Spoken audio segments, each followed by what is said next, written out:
Almighty God, the source of knowledge and understanding, guide the minds of those who are about to take counsel together on matters concerning this county, that in their debate and in their decisions they may faithfully discharge the duties of their office and promote the health, safety and well-being of those they seek to serve.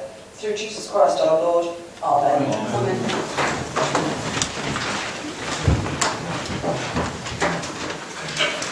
Well, ladies and gentlemen, welcome to this 241st meeting of the Council this evening.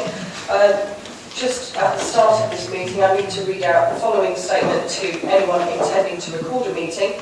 If you would like to film, blog, tweet or take photographs of the meeting, you are permitted to do so without causing disturbance to the meeting proceedings. A designated area has been set out to allow you to do this. Please be aware that you are not permitted to move outside the designated area as this may disrupt the meeting.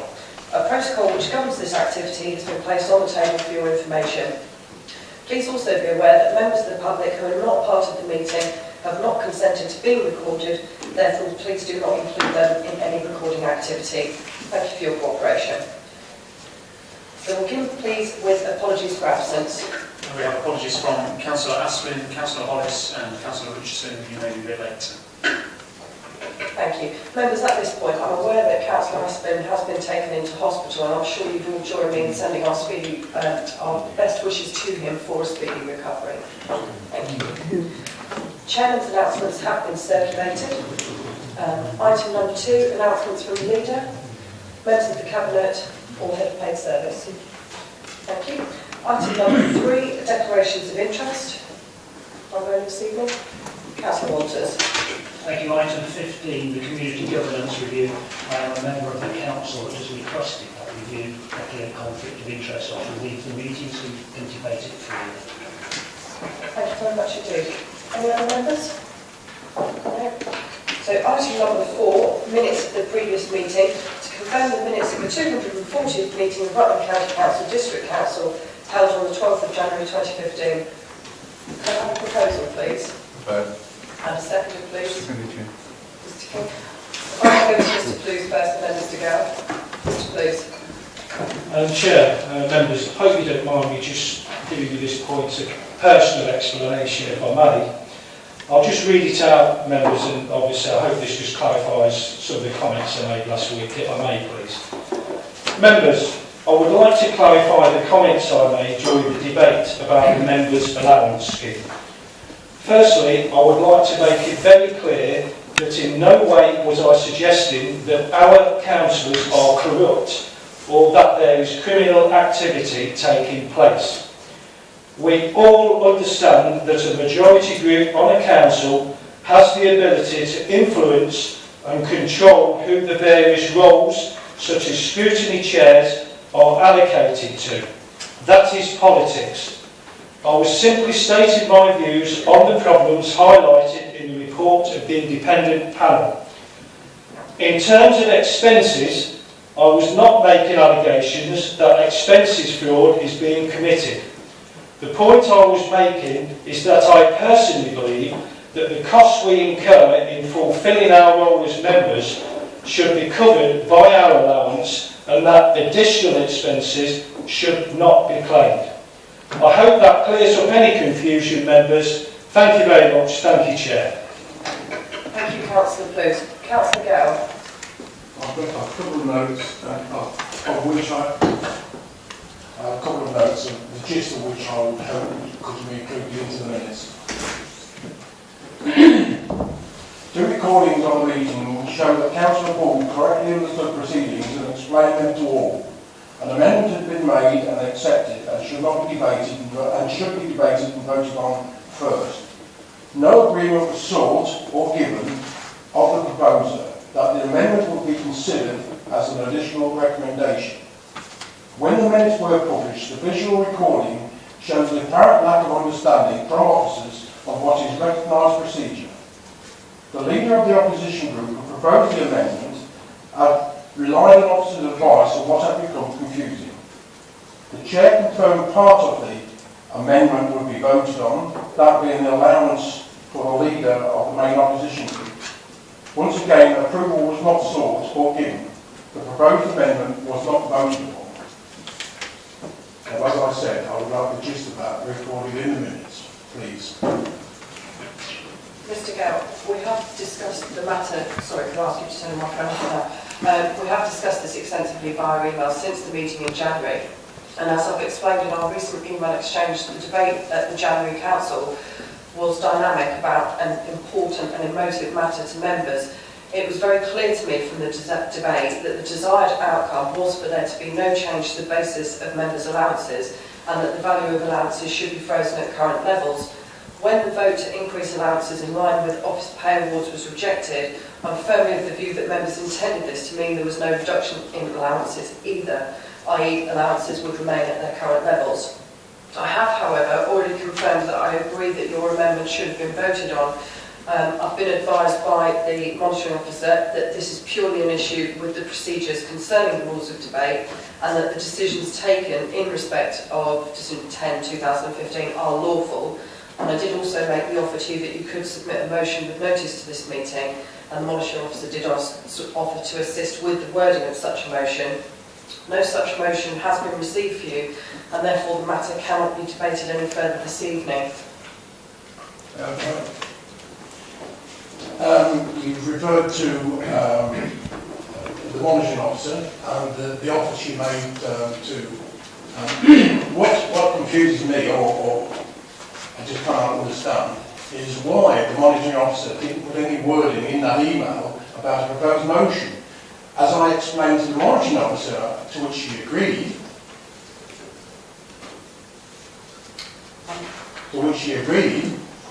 once a topic has been debated at full council, 6 months has to pass before we can re-debate it. So it's pointless meeting the monitoring officer to debate a subject that we cannot debate for at least another 5 months.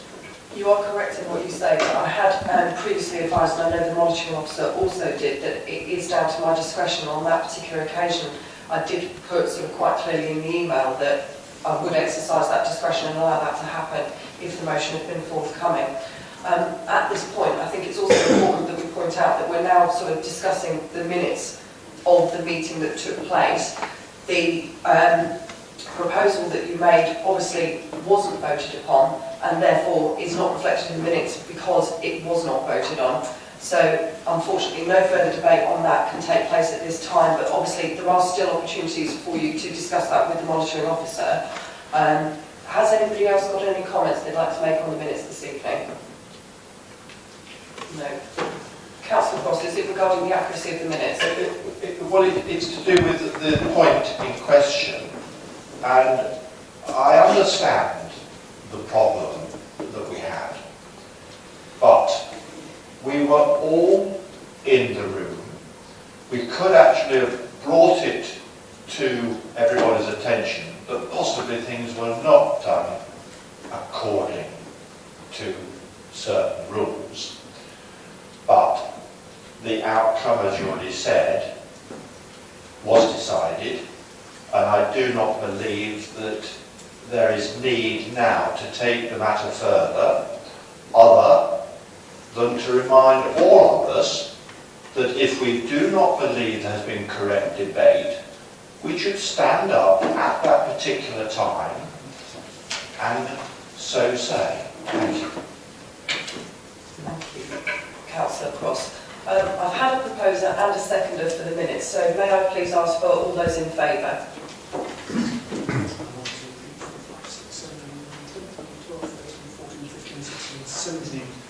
17 and against? Recorded, please. And abstentions? Just one. Thank you very much indeed. So those minutes are approved. I believe we had a number of questions and deputations this evening. I will take them in the order that they've been received. So, Mr Brooks, if I could ask you to come forward and put your question forward, please.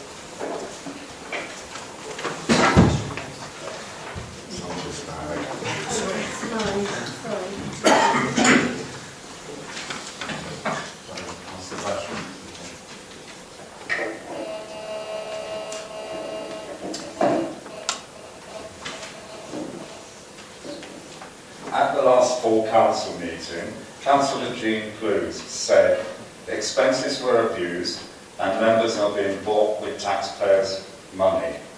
And he hopes the same would not happen again at this year's election. All very serious allegations. Can the council tell me what it does to prevent this type of alleged abuse of taxpayers' money? Mr Brooks, I understand, Mr Bailey, that you'll be answering that. Thank you very much indeed. Councillor Clues has already clarified the comments he made at the council. But to answer the question about controls over expenses, all expenses claims from members are rigorously checked by officers before payment is made. Also, members' expenses are published annually, shown per member by type of expense. Do you have a supplementary question, Mr Brooks?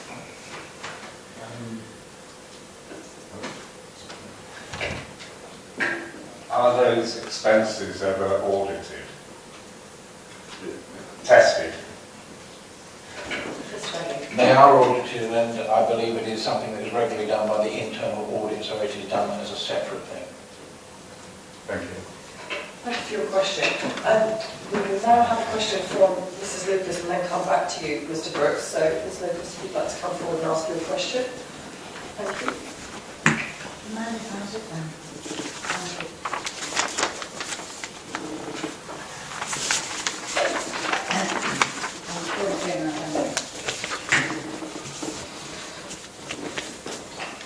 Thank you.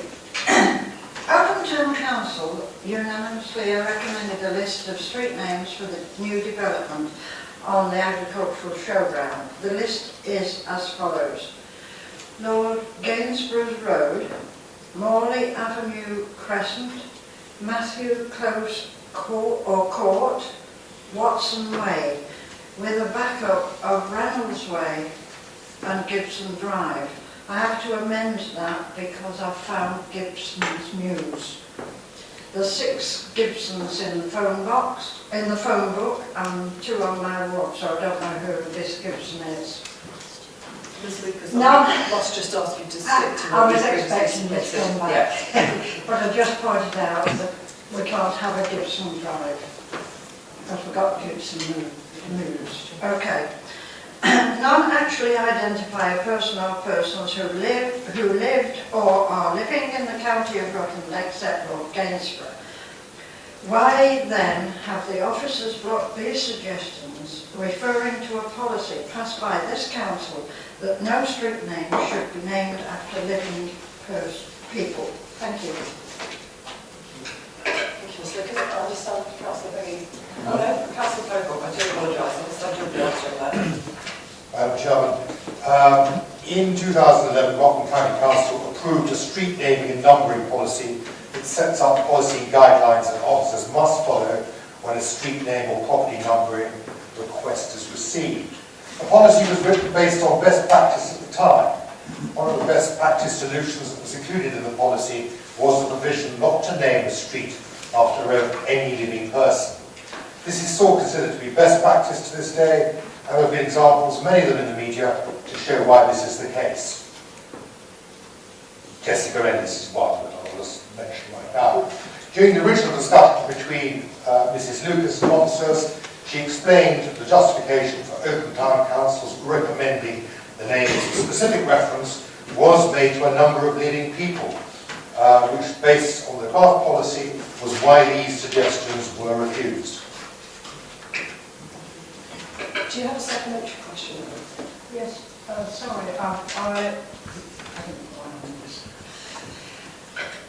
I've quite lost Councillor Pocock. Is this guidelines from central government and you're following guidelines, or is this, I need to report on Wednesday night to the town council, so can you just reiterate please, is this guidelines? Councillor Pocock. Mrs Lucas, I'd be happy to arrange for an officer to send you the policy that was brought before the council and accepted and is part of our ongoing business. I'm sorry, I didn't get that. Sorry, Ms. Lee. You do Oh. understand. Could you say again? I will repeat what I just said. I will ask an officer to send you the policy that was brought before the council in 2011 and adopted by the council at that time. It is a policy that has been approved. It's nothing to do with being directed by central government, although clearly we take guidance from central government on certain matters. Thank you. Thank you very much indeed. Mr Brooks, would you like to come forward?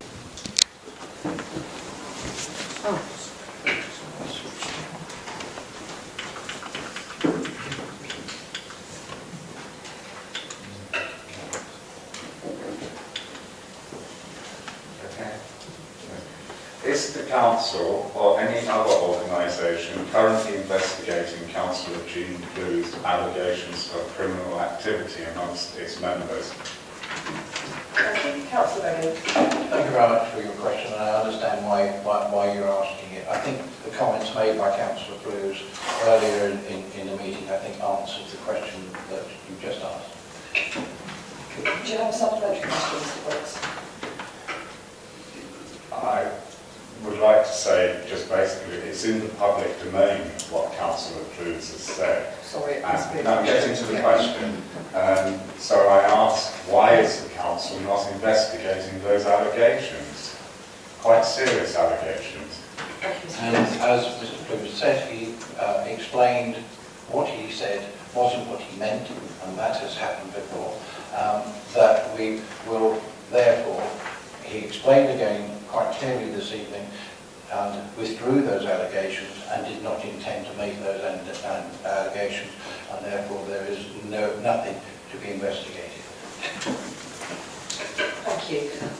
We'll now move on from the deputation which we've received this evening, which is also from Mr Brooks. Mr Brooks. Sorry, Mark. My deputation, I believe, is about item number 15. Is that right? That's correct, yes. I'd like to thank you for this opportunity for me to share my concerns regarding the request you have received from Oakham Town Council to consider an Oakham and Barleythorpe boundary change. It is my opinion that Oakham Town Council has raised or sent this request based on pure financial greed. Oakham Town Council does not provide the existing community any essential services. The new homes pay for and receive essential services from this council and the management company. Oakham Town Council, unlike Uppingham, has no plans, including no local plan. They have not consulted with its existing residents or the new residents. The Deputy Mayor, during a past discussion, said Uppingham will regret its local plan. Oakham Town Council currently has no intention of implementing any plan in the near future. In the past, the new homes have been discussed by Oakham Town Council. The clerk pointed out to members any income that would be generated would be welcome because the Town Council would not have to provide them with any extra services. More recently, whilst discussing something described as a budget, the Mayor raised the subject of the new homes and the boundary change request. She suggested that the new residents should contribute because they might like to benefit from the council's entertainment. Is Oakham Town Council a social club? I assume... Sorry, I missed out. I have an addition, sorry, which I've had permission to put in, which I just nearly slipped past because I brought the wrong... Sorry about that. At that that same meeting, a report was considered by Oakham Town Council when setting their budget, and it questioned the purpose of Oakham Town Council's reserves, and it appeared that there was no good reason for this. Sorry, I'm trying to rush in time, so I'm sorry about that. Anyway, there appears to be no good reason for these reserves. The council is not poor, so it does not need the extra income. But despite this advice, the council increased its precept in our... And then going back to this part here, I assume by what the mayor said, the suggestion is new residents should pay to bop along with Rickle Rock and our councillors. So to conclude, please can this council consider rejecting Oakham Town Council's request due to it being based purely on financial gain and no intention to serve an extended community. If Oakham Town Council had a plan for our town and the new community it is attempting to grab, I would not be objecting here today. Thank you for listening. Thank you very much indeed, Mr. Brooks. Mr. Fagan, will you be responding? Oh, sorry, I do apologise, there is no response to the deputation, but thank you very much. Members have the opportunity to ask questions of Mr. Brooks if you would like to do so. Anybody? No? So thank you very much indeed for your deputation and questions this evening.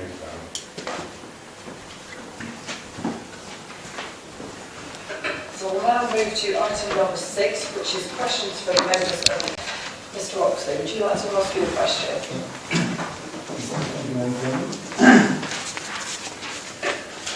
Can the chair of this council please explain why neither the chair nor vice chair of this council attended any of the civic events in neighbouring authorities to which they were invited since the beginning of November 2014 to January 15, and I actually see this evening up to this meeting. I'm sure I don't need to remind the chair that it is the badge of office which is invited to such events, not the person wearing it. The civic duties of the chair are just as important as their role at monthly council meetings.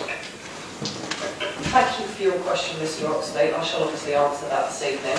I'm very aware of what a privilege it is to have been voted in as chairman of the council last May, and I consider it an honour to wear the chain and represent Rutland in a civic capacity. I'm also very aware that people are not inviting me as an individual, but as chairman of the county council.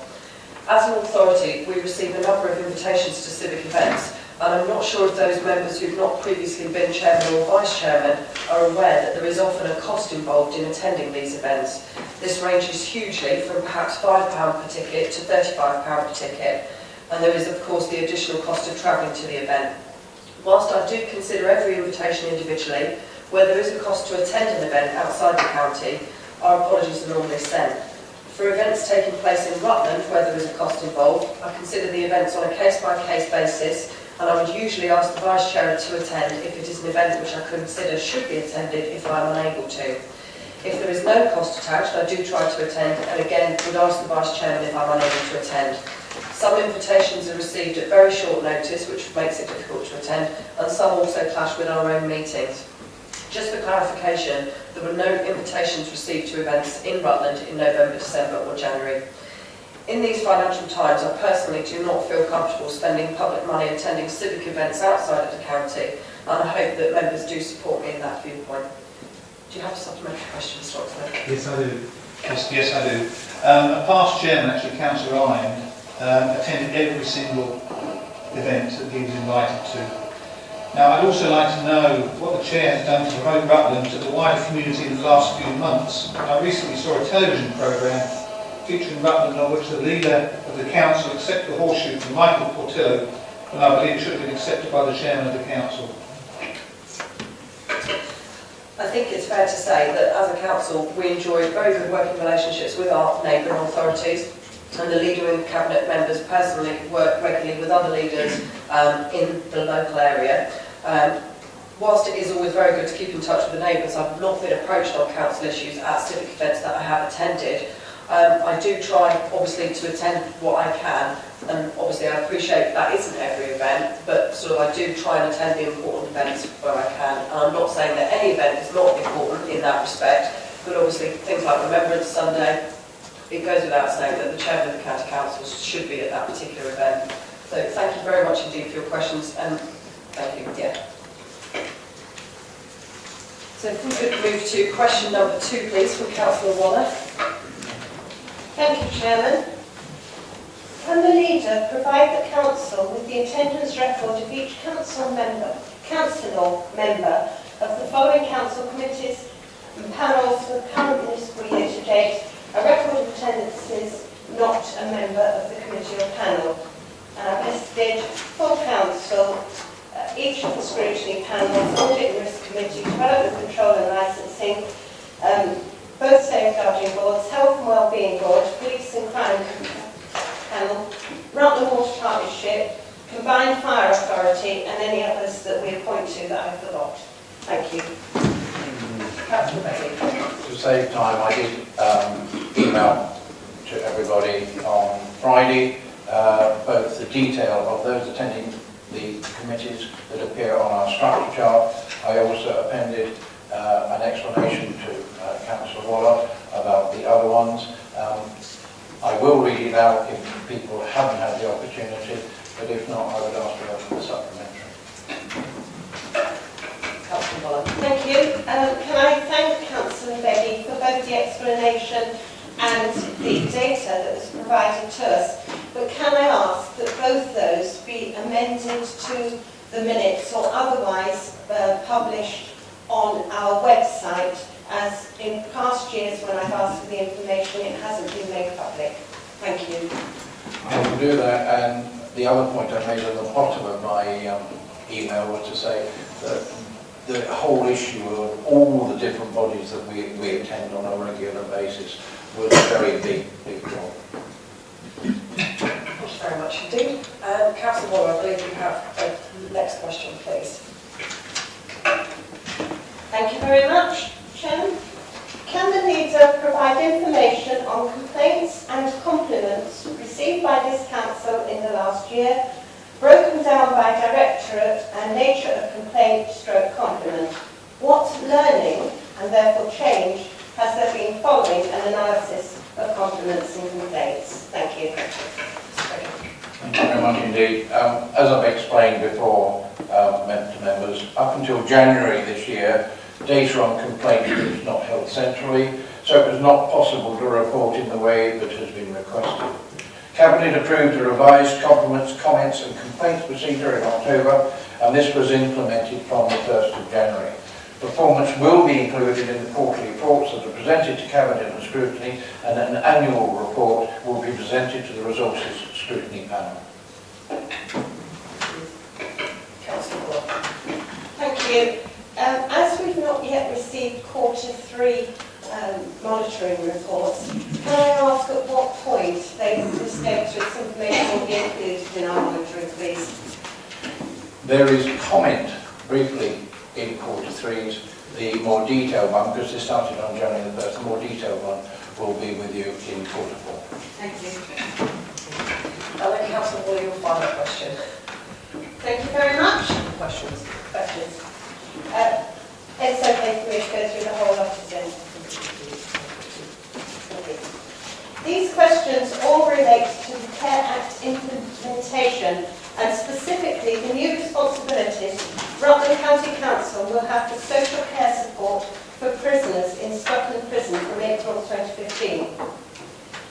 Would the portfolio holder for adult social care explain why she gave a verbal update at the Adult and Health Scrutiny Panel on the 18th of December 2014 on the new responsibilities Rutland County Council has in respect of social care for prisoners, rather than provide a written report?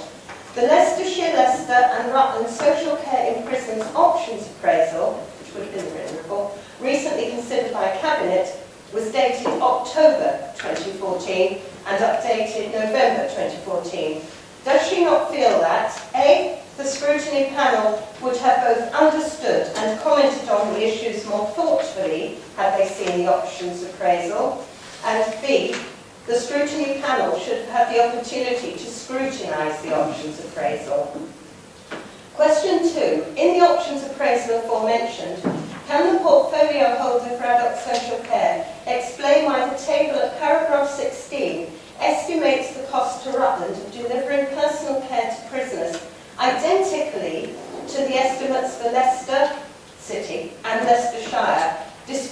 number of prisoners currently receiving care within each authority area being different. 10 for Leicestershire, 6 for Rutland and 1 for Leicester. Paragraph 2 of the options appraisal. In the options appraisal table at paragraph 16, can the portfolio holder explain why the estimate for equipment and adaptations is also the same for each authority, whereas the number of prisons for each authority is different? In the options appraisal table at paragraph 16, the end-of-life cost is £0, yet at the Cabinet meeting where this paper was discussed, the leader stated the population of Stockton Prison is changing and some will die in prison. Should the cost therefore be not yet known rather than £0? How much additional staff and staff management time in full-time equivalents will be required to provide the service at Stockton Prison, and are these costs included in the table at paragraph 16 of the options appraisal? And finally, in the options appraisal table at paragraph 16, the current total cost to Rutland, which may be amended in light of my questions above, for taking over social care at Stockton Prison is £63,990, against a budget provided by government of £70,138. In addition, the table includes 3 items against which the cost is not yet known. In the covering report which went to Cabinet, the financial risk was medium.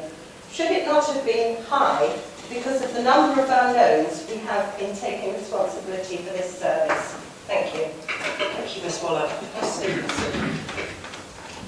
Thank you, Chair. Right, starting with question 1. The prisons policy is one clause of the Care Act, which comprises of some 79 clauses. The timescales involved are incredibly tight and the current workload for officers incredibly high. The policy itself has been developed with Leicestershire, Leicester City and Rutland, and it was approved by the Prisons Partnership Board in December. On the forward plan, this was originally tabled as a formal report to scrutiny. In reviewing the paper prior to publishing, it was clear that a number of areas needed to be addressed, and as a result of this, the deadline for a formal report to scrutiny was missed, so at the agreement of the chair of the Adult Scrutiny Panel, it was decided that this item would take the form of a verbal debate. There was a real pressure to get this approved given the statutory nature of it, and the need to have a detailed operational plans in place by April the 1st. It should be noted that, as with any Cabinet decision, scrutiny have the ability to call this in. Whilst I appreciate that this is sometimes not always timely due to the schedule of meetings, in this instance the Cabinet decision was taken on the 20th of January, so allowing for 5 working days for a call-in, the deadline was the 30th of January, and there was an Adults and Health Scrutiny Panel timetabled for the 5th of February. Question 2. As I've previously mentioned, this policy was developed in partnership with Leicestershire, Leicester City and Rutland.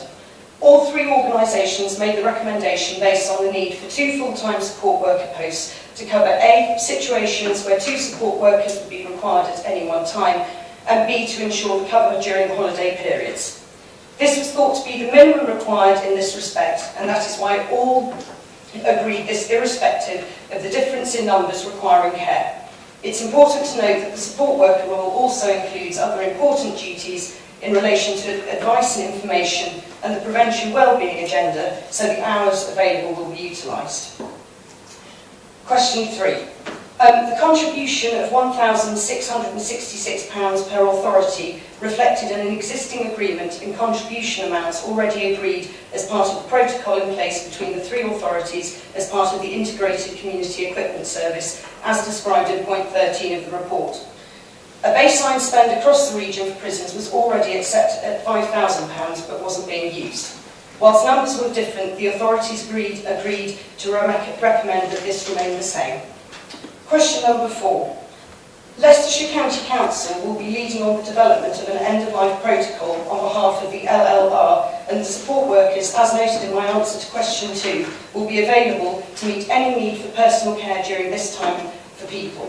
The team of assessors, 2 social workers and 2 occupational therapists identified to link into HMP Stockton will also be available as required. Support for end-of-life care, therefore, will be part of this general package of support, and no separate resources were identified as being required. Question number 5. The costs for assessment time hours are identified in the table at paragraph 16, as are the costs of support workers in terms of delivering personal care.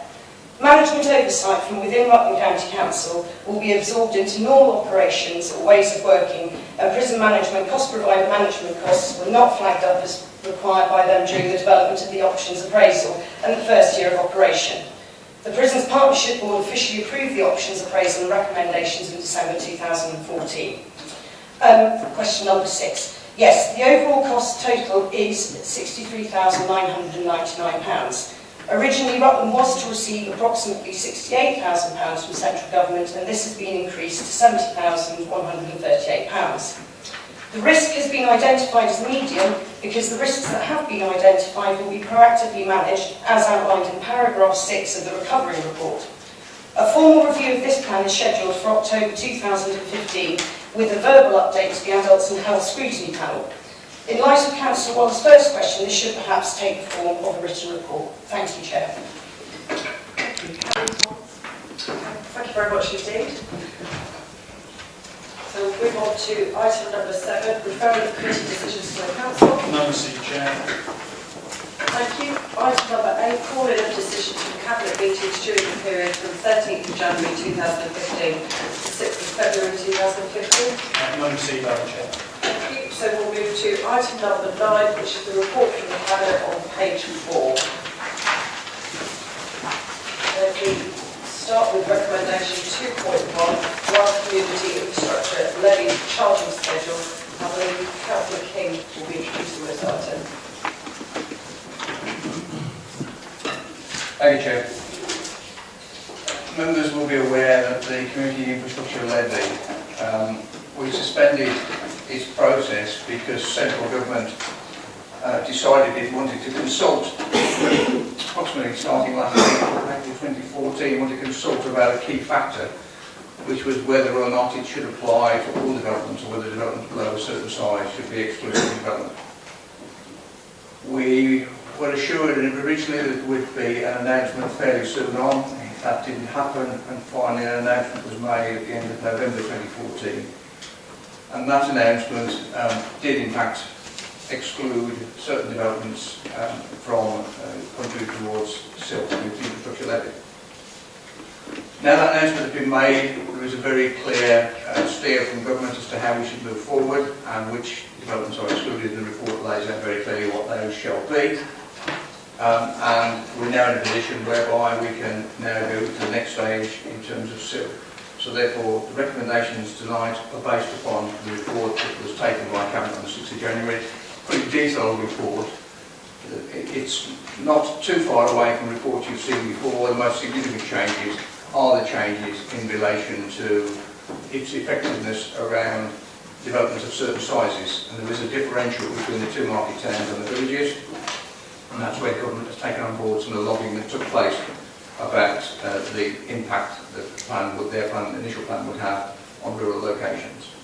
So tonight I'm asking for support for us to go to the next stage of this process. Even if we agree to do this tonight, we're still talking about the back end of this year before we will have SIL implemented. One of the other problems that exists is that government at the moment has indicated that sometime in the spring Section 106s will end and we won't have our SIL in place. We won't be the only local authority by any means in that position.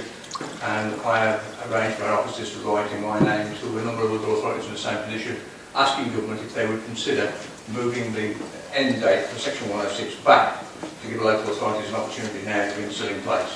The reason for the gap is quite clear because government consulted on the proposal to exclude certain development and took the best part of 7 months to do that. That 7 months now left us with a gap between when we can do SIL and the end of Section 106. So I'm happy to take questions, Chair, but this is now to take us forward to the next stage, largely in the way in which we originally planned, but with us taking note of government's changes to the size of developments which are excluded.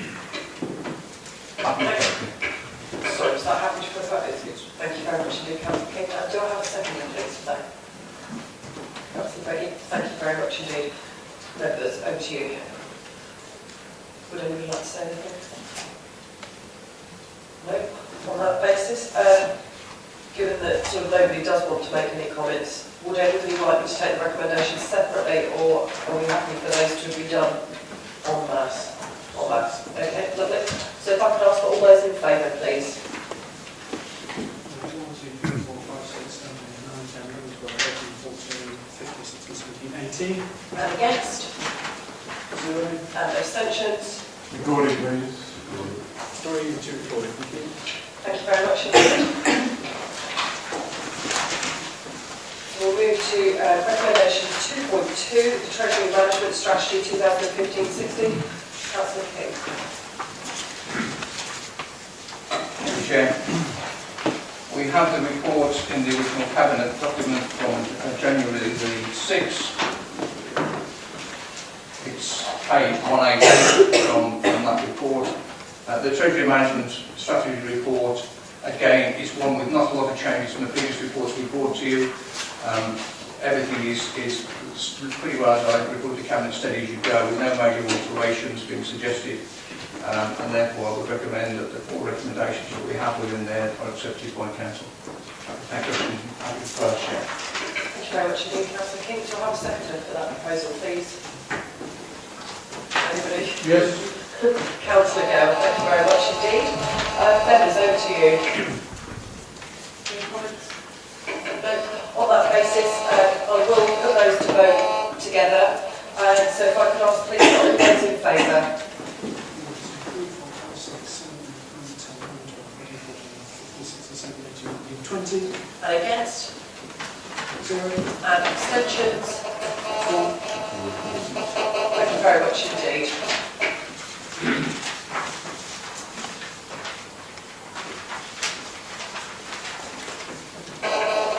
What's me tonight?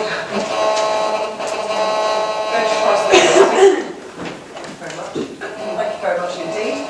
So we'll move now to item number 10, reports from committees of the council.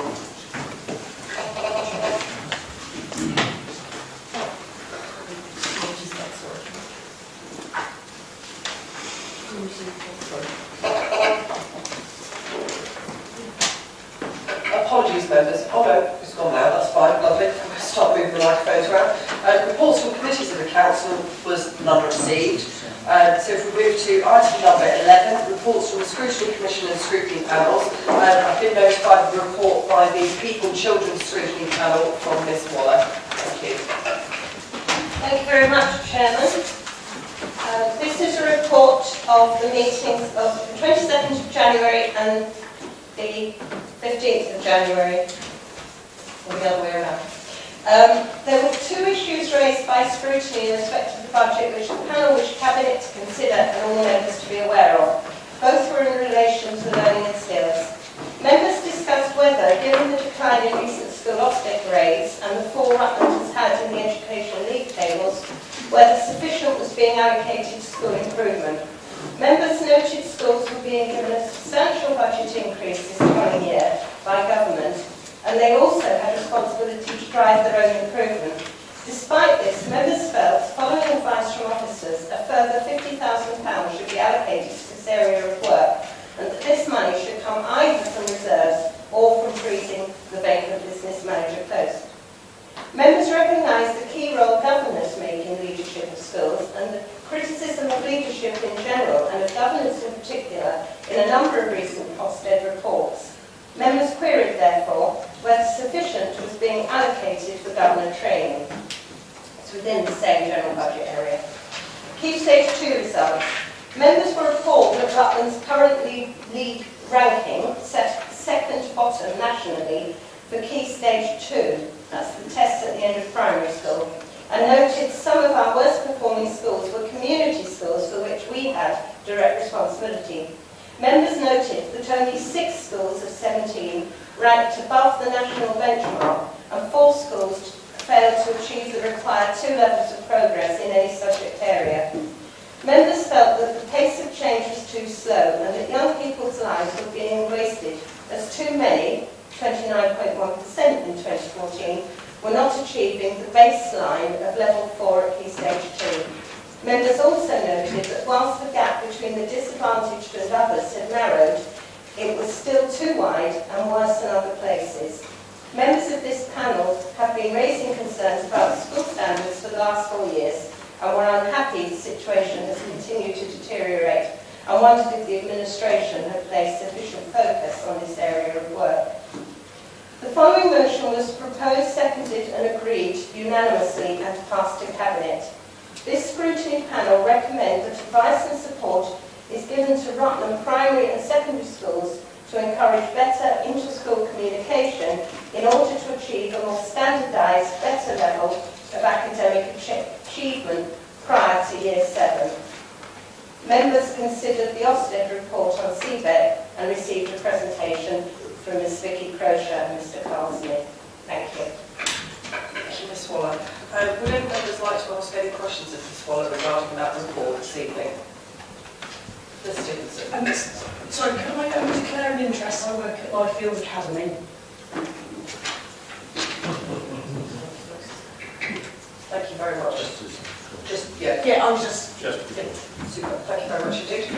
Any other members? No. Thank you very much indeed for your report this evening, Ms Waller. We'll move to item number 12, joint arrangements and external organisations. Members, Ms Waller. Thank you, Chairman. I'd just like to report that we've recently, last week, had a meeting of SACRE. If I miss anything out, I'm sure Mr Wainwright will fill it in, bits I missed. SACRE noted the very good GCSE results that were achieved in last summer, particularly at Catmus College. Students were all getting grade C and above, and at Catmus a significant percentage got A's and A stars, so well done. Although not huge numbers take this particular GCSE exam. It is encouraging though, because as well as encouraging young people to appreciate others and to develop their tolerance through studying this, religious education, loosely described, the actual exam title is different. In fact, one of the main areas it's encouraging is developing thinking skills, and the skills that young people get doing this GCSE are easily transferable to other subject areas and benefit them when they go on to A-level in whatever the subject is. SACRE has suffered recently from a loss of members through retirements and in a couple of cases pressure of activity elsewhere. That's slowly being built up now, but the support to SACRE from this council isn't as robust as it might be, and as a result, on behalf of SACRE, I've requested a meeting with the portfolio holder and director to see what we can do better. Thank you. Thank you very much indeed. Mr Walters. Thank you, Chairman. We have heard previously from the late Mr Montgomery regarding Homestart, Rutland and Melton, and I thought I would bring an update and put some fresh on the bones, as it were. I've now attended 2 board meetings, and I've also visited the Visions Children's Centre at Catmus College on the day when the organisation was running one of its weekly sessions for families receiving help.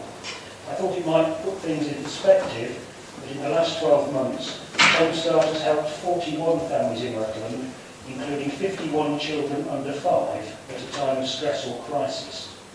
This is targeted intervention, which is normally recommended by professional health workers, although sometimes by our own members of staff.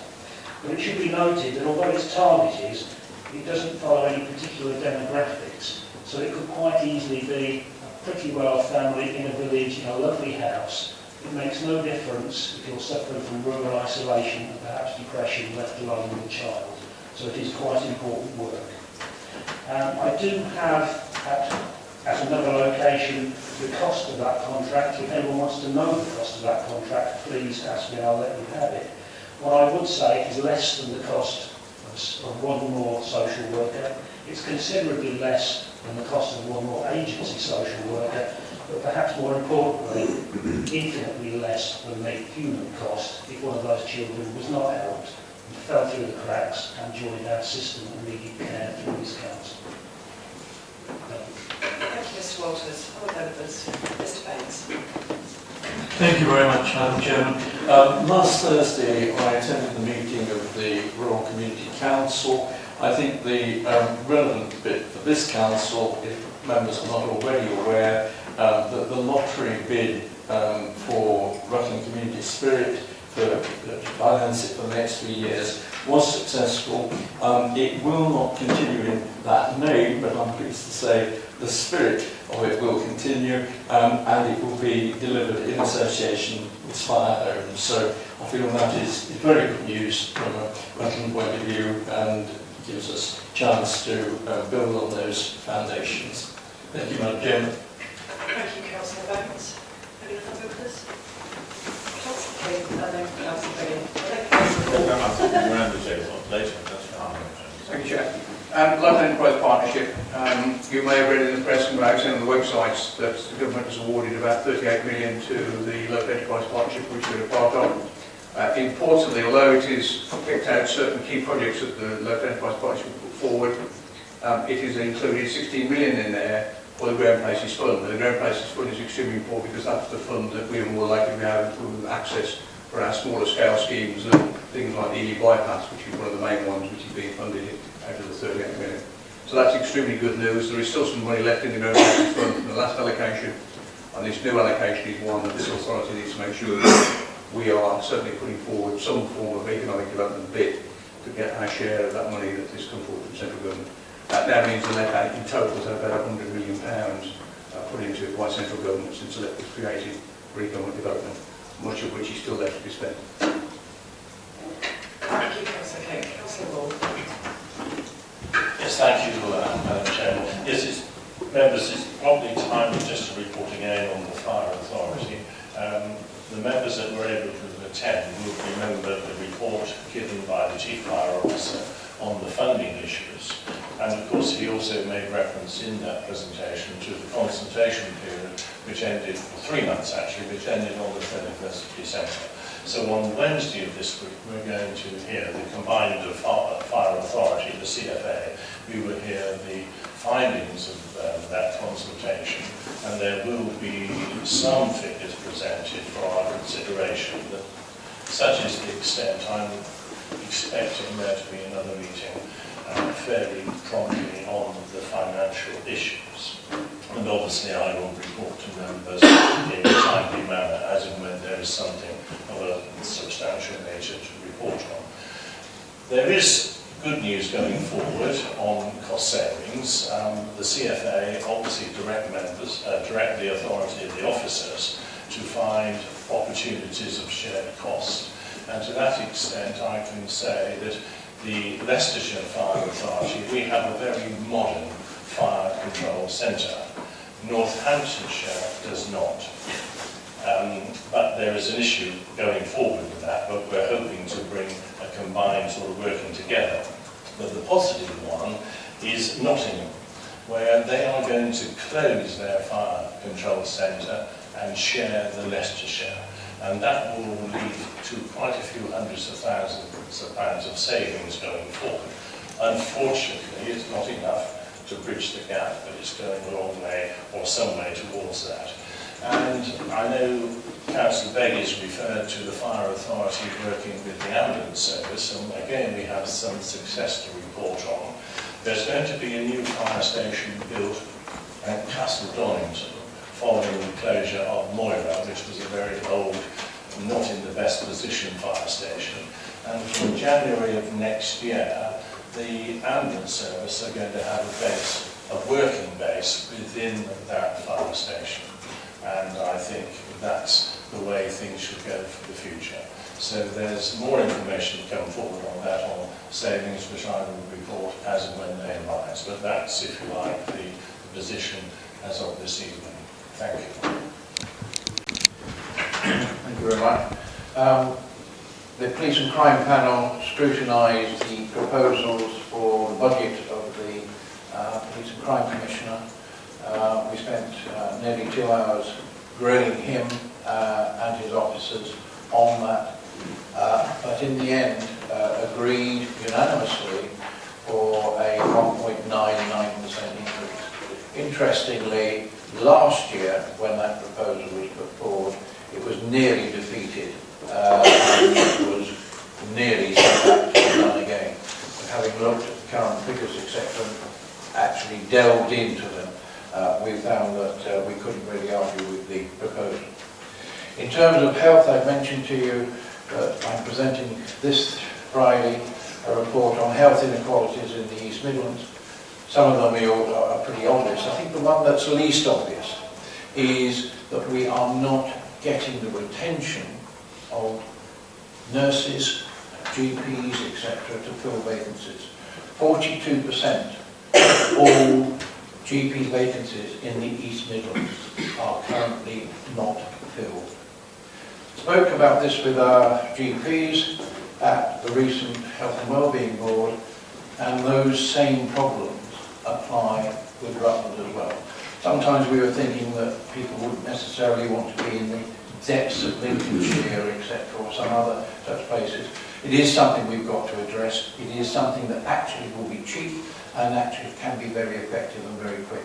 So we're working with the training people, the universities, etc., and what we can do to try and attract and keep GPs and nurses so that our system can actually work.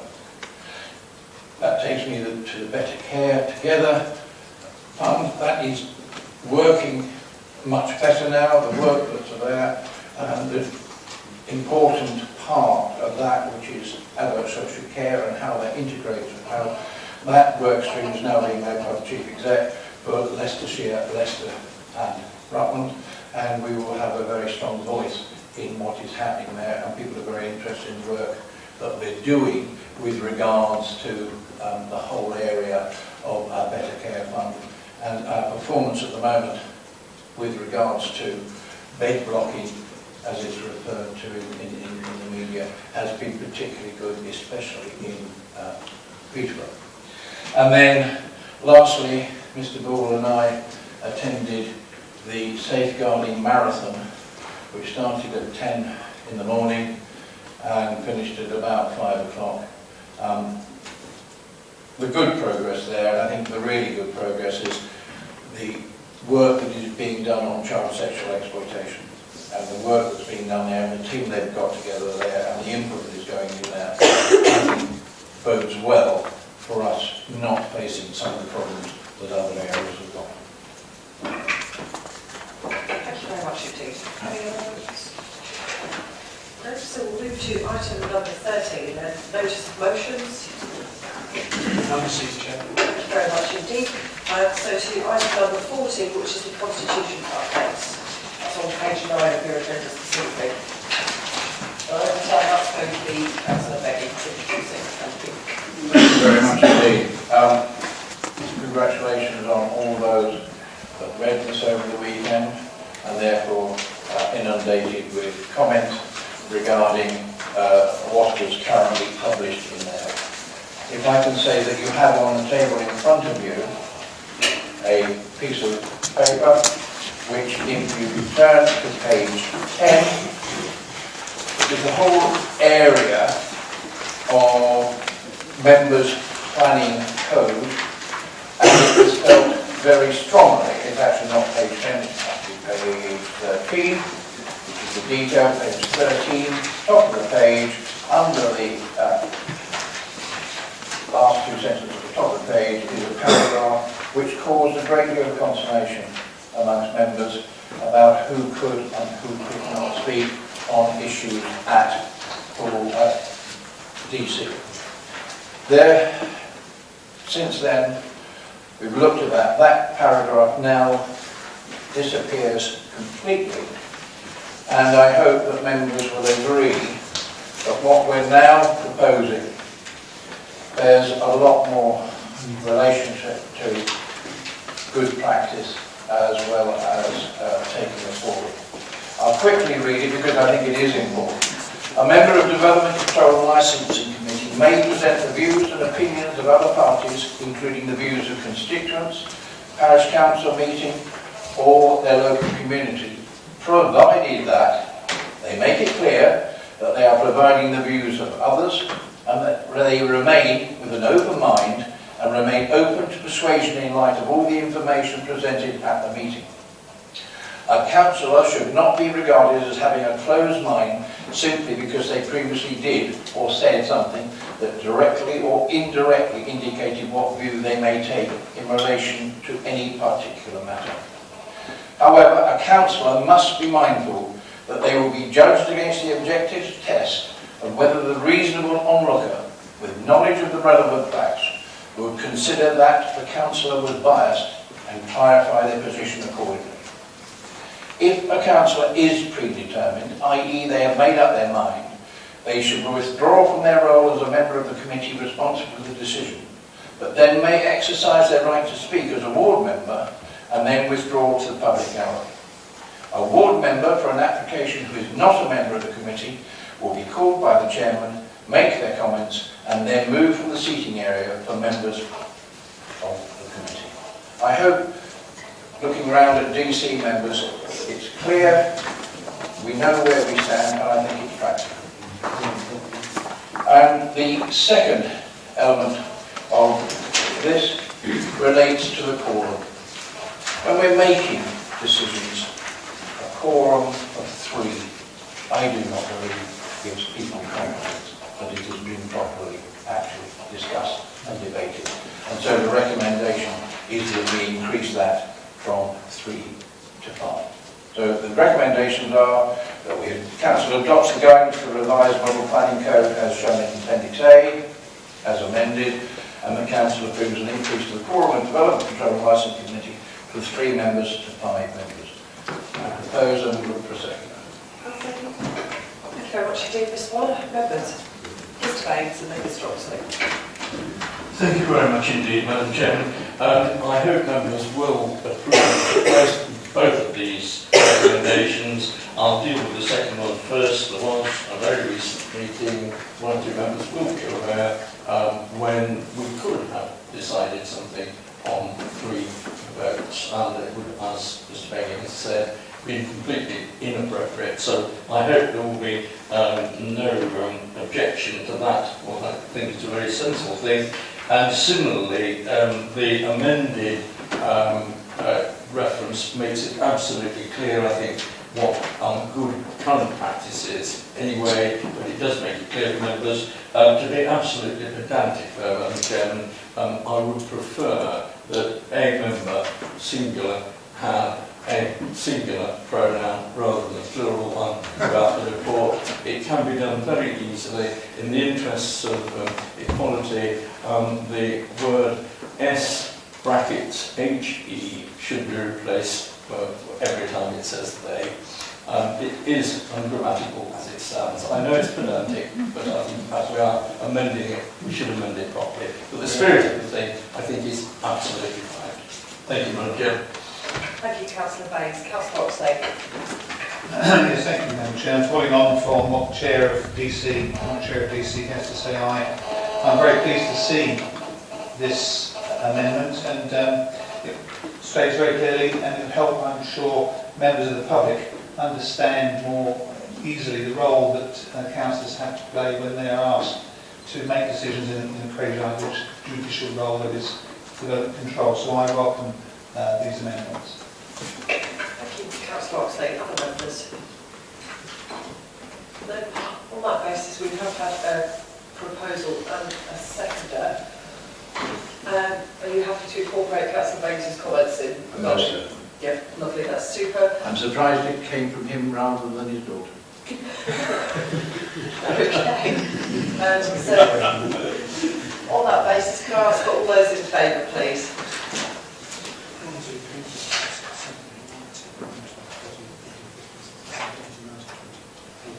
Thank you very much indeed, members. So we'll now move to item number 50, which is the Community Governance Review for Oakham and Barleythorpe on page 14 of the agenda this evening. We'll just hang on over.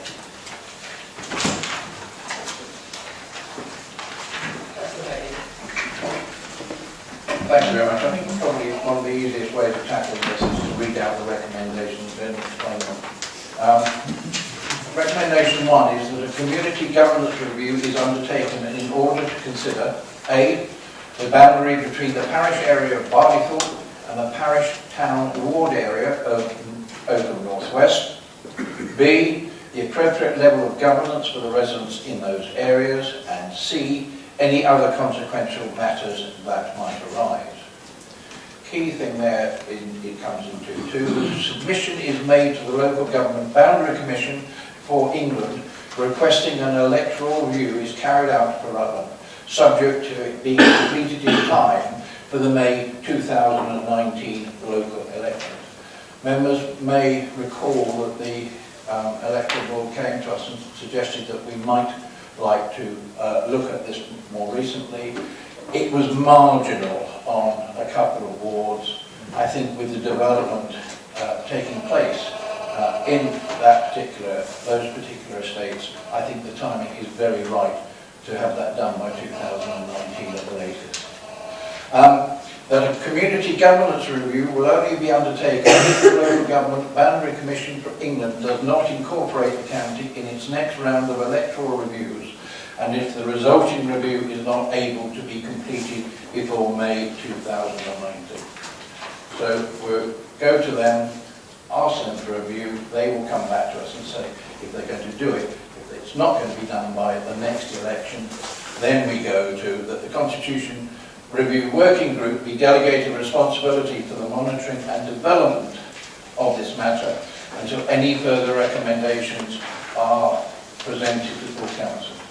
This has quite rightly come as a request from Oakham Town Council. I think we now have to also take into account the people that actually live there. I think that we need to consult with people who live in Barleythorpe and the new estates. They should have a voice in where they want to go. Now, they may well say, we want to be part of Oakham, we're in with Oakham, fine, no problem at all. They could say, we want to be a new parish. But it'd be interesting to see somebody getting up a new parish council from people who've just moved into an area, but that is an option that's open to them. And I think most especially we need to have a word with the residents of the village of Barleythorpe as to the direction that they would wish to see themselves go. So the first thing is we go to the Electoral Commission. If not, we go through the next process. We consult and come back with a recommendation. So those are the recommendations, Madam Chairman. I'm quite happy to propose those and ask for a second. Thank you very much indeed. Do I have a seconder for that proposal, please? Thank you very much indeed. Members, would anybody like to make any comments on that this evening? Councillor Dow. In my order needs to say something.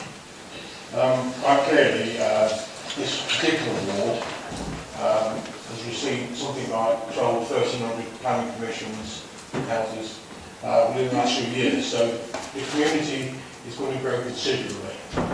And without any doubt, there needs to be some review about the boundaries. Barleythorpe's got a lot of history about it, and there's a strong feeling from people that live in Barleythorpe of their little community. Without going into too much detail, I do strongly believe that with the additional houses in that parish, where at the moment there is no parish meeting or parish council, this gives this parish the opportunity, the population, to form something, to form a clear view on some of the things that's been imposed upon them in recent years. They've now got a lot happening in their ward, in their parish. We've got a new college there, we've got sports facilities there, so I personally think that the review will demonstrate the strong feeling to retain that parish, but quite clearly it's the community that will steer the way that goes. Thank you. Thank you, Councillor Gowan. Councillor Cross. Thank you, Madam Chairman. I'd like to fully endorse the comments made by Councillor Gale. We are a small county. made up of many parishes. We should appreciate and respect those parishes and maintain the history of this county. Well, that is possibly a very good point because, you know, at the sleight of one hand, we could actually probably destroy what is good in this county. Thank you very much indeed, Madam Chief Executive. That was a very good point you made there. So, we must take this very seriously, but it is an opportunity to rejuvenate parish councils. Thank you. Thank you very much. Thank you, Miss. I don't want to repeat what's already been said, but reading this report and listening to the leaders' comments, I fully endorse what's been said. Thank you very much indeed. Any other members? On that basis, the recommendation has been proposed and seconded. So if I could ask for all those in favour, please.